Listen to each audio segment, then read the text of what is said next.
karetą, vežlį ir arklius, paskui užsivilko savo skarmalus, apsėvė vyžomis ir parėjo namo karaliaus kiaulių liuobti.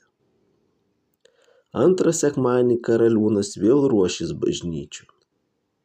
Jam prireikė rankšluosčio, nesulaukdamas paduodant suriko: rankšluosčio, rankšluosčio. Tarnas negirdėjo, o Elenytė greit pašoko ir padavė karaliūnui rankšluostį. Tu, pečialanda, nesimaišyk man po kojų. Elenytė vėl pasiprašė karaliaus bažnyčion. Karalius pasakė: kai apsiruoši, galėsi eiti. Elenytė greit apsiruošė, nuėjo miškan ir sugiedojo: oi ąžuole, ąžuolėli, atsidaryk, atsiverki.